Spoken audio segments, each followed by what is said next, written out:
Introduction the $1 trillion Apple. ప్రపంచంలో అత్యంత విలువైన కంపెనీ ఏది అంటే అందరూ చెప్పే పేరు యాపిల్.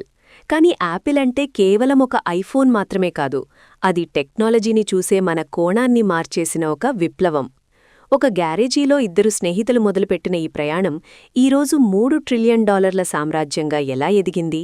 స్టీవ్ జాబ్స్ను తన సొంత కంపెనీ నుండే ఎందుకు వెళ్లగొట్టారు? యాపిల్ చేసిన అతిపెద్ద తప్పులు ఏంటి?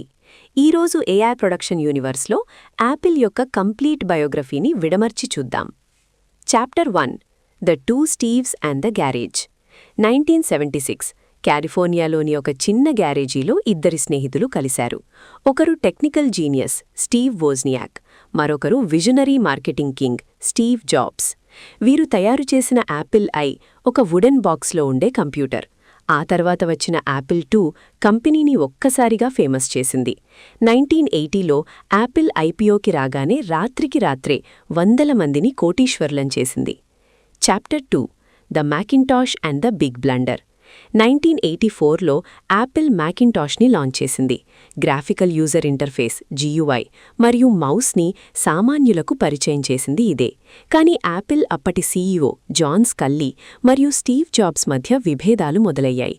1985లో తాను ప్రాణం పోసిన కంపెనీ నుండే స్టీవ్ జాబ్స్ని బయటికి పంపేశారు. ఇది యాపిల్ చరిత్రలో అతి పెద్ద మలుపు. Chapter 3 the dark years and failures. Steve jobs లేని యాపిల్ 10 ఏళ్లపాటు అయోమయంలో ఉంది. ఈ కాలంలో యాపిల్ చేసిన ప్రయోగాలు దారుణంగా ఫెయిల్ అయ్యాయి. ద న్యూటన్ PDA మొదటి టచ్ స్క్రీన్ డివైస్, కానీ సరిగ్గా పనిచేయలేదు. ద లీసా అతి ఖరీదైన కంప్యూటర్, ఎవ్వరూ కొనలేదు. యాపిల్ పిప్పిన్ యాపిల్ తయారు చేసిన ఒక ఫెయిల్డ్ గేమింగ్ కన్సోల్. 1997 నాటికి యాపిల్ దివాళా తీసే స్థితికి బ్యాంక్రప్సీకి చేరుకుంది. అప్పుడే యాపిల్ తన తప్పు తెలుసుకుని జాబ్స్ స్థాపించిన నెక్స్ట్ కంపెనీని కొని మళ్లీ ఆయన్ని వెనక్కి పిలిచింది. Chapter 4 the comeback and the digital hub.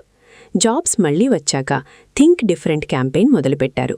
1998లో వచ్చిన కలర్ఫుల్ ఐమ్యాక్ G3 యాపిల్కి ప్రాణం పోసింది. 2001లో ఐపాడ్ వచ్చింది. 1000 సాంగ్స్ ఇన్ యోర్ పాకెట్ అనే స్లోగన్తో మ్యూజిక్ ఇండస్ట్రీని షేక్ చేసింది.